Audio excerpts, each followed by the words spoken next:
A controversial casting of a teenage heartthrob, a reset of a franchise that crashed heavily after a promising beginning, a director best known for a split-story tale centered around memory loss. It's difficult to say that anyone could have predicted that a new venture into the world of Batman would be such a success. It would bring a much-lauded trilogy and create waves in the industry that are still felt nearly 2 decades later. And before we find ourselves moving any further forward, it is time for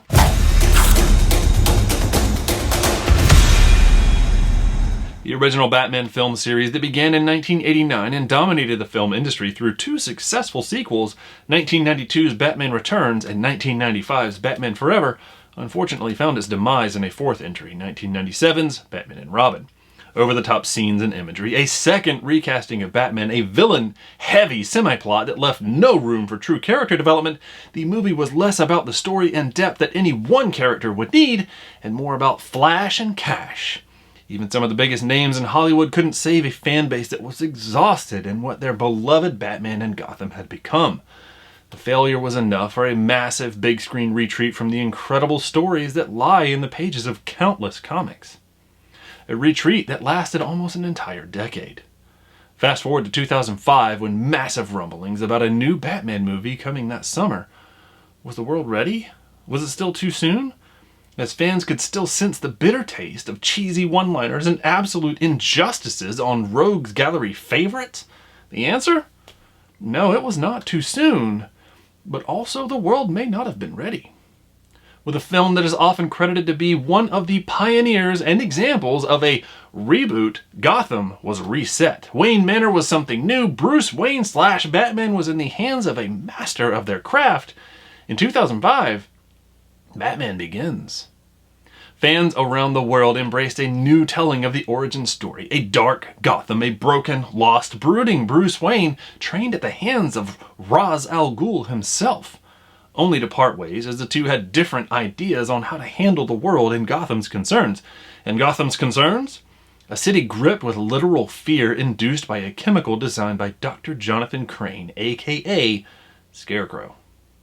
Batman is faced with an immediate challenge in stopping Crane from destroying Gotham, only to find that the backbone of Scarecrow's operation was none other than Ra's al Ghul. Bruce must now face the true face of his enemy, risen from the dead through trickery instead of an ancient pit. Only, it turns out that one can't always truly cheat death, as Batman emerges victorious knowing he won't kill, but he doesn't always have to save others. Bit of a gray area there, Bats, but what do I know? A sequel immediately went into production with rumors of a Joker performed by Heath Ledger and a Harvey Dent, aka Two-Face, by a fairly unknown Aaron Eckhart, led to yet another bout of uncertainty. Could a former teenage heartthrob really have the chops needed to handle such a heavy role as the Joker? The answer? More than yes. From the opening scene to the very end, Ledger's Joker drives every single moment and action of the story, bringing the only thing he ever desires: chaos.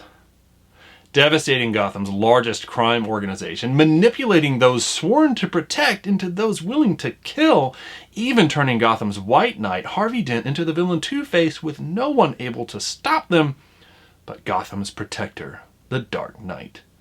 The second installment into the Dark Knight trilogy became not just one of the greatest comic book superhero movies, but one of the greatest film stories ever told. And thus, a third was born. A new threat from a masked mercenary and mastermind of a criminal underworld, Bane. Bane comes with a mission for Gotham to atone for its sins, for the corrupt to have their day of reckoning. And reckoning happens.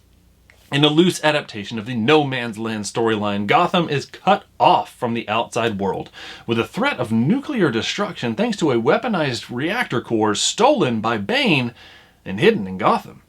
With the police trapped underground and a Batman that was broken by Bane and left in the prison he escaped from, Gotham had no protector. I was wondering what would break first, your spirit or your body? Fortunately, the answer was Bruce's body. His spirit helped him recover, escape, return to Gotham, amass an army and a cat, and defeat the villainous but organized league that had overtaken his city. With a final, seemingly sacrificial effort to save Gotham, the Dark Knight rises. These 3 movies told gripping, gritty stories that always remained in a realm of realism, telling the world that this could be possible. Comic books could be reality. The influence of a dark and gritty world reverberated and became the basis of all things DCEU, for better or for worse. Nevertheless, director Christopher Nolan and 3 incredible casts gave the world 3 timeless stories and one of the most iconic characters and perhaps the most mimicked Bat voice ever. And now, thanks to the team at McFarlane Toys, fans get to add some of these iconic characters to their shelves and collections with a new wave of amazing representations. Hey everyone, my name is Jonathan, aka JK of JK Collects, and in this episode we are taking a closer look at the McFarlane Toys DC Multiverse, The Dark Knight Trilogy, Build-A-Bane Wave. I'm Batman.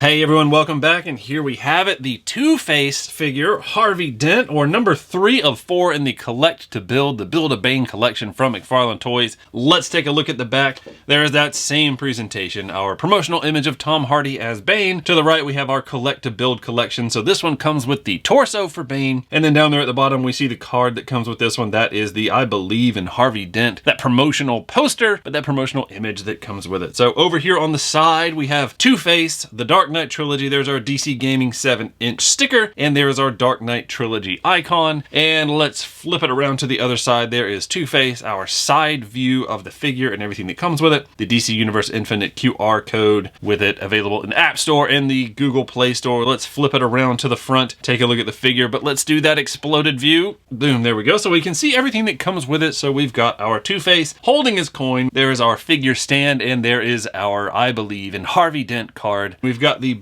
Build-A-Bane torso. So what a cool figure. Let's bring it back into the box because as usual, this is not the way that we came to look at this figure. We came to look at it at a closer look. So without further ado, let's bust into this one. I Believe in Harvey Dent. Hey everyone, welcome back. Here he is, Harvey Dent from the Dark Knight Trilogy from McFarlane Toys, DC Multiverse. Such a long introduction for a figure, but hey, what a cool looking figure. I'll tell you, this representation of Two-Face is just so creepy and so haunting, but so real, right? And but you know what an excellent version of this figure. Let's take a closer look at it before I dive into my opinions on the way that they did it for a movie. Let's look at this head sculpt. How phenomenal is this? How just creepy. Let's start over here, right, with the ECKHART head. I think they did a pretty good job of representing him. I don't know if they had full rights or not. It doesn't seem like it's 100% there, but it is very close for an action figure, right? I think they did a good job, especially when you only have half of a face to work with. I'm going to say that's a pretty good representation of half of the actor ECKHART's face. And what they did with it, the sculpting of the hair, masterfully done with the different shades of brown, lighter, darker, kind of like a tan in there. And then the ear sculpt, the painting of the eye, the mouth, the sculpting of that, very well done. And the way that it transitions over into the Two-Face side from Harvey Dent. I mean, look at that. There's the chin area of the skull showing through. You can see some bone showing through there in the jaw.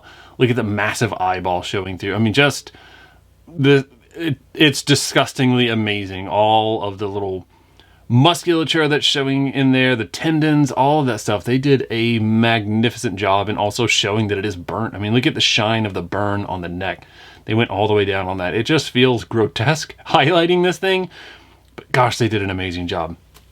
But let's check out some of the articulation of it, right? So it is another one of those. The neck is part of the torso. So we have excellent side to side thanks to that ball joint in there.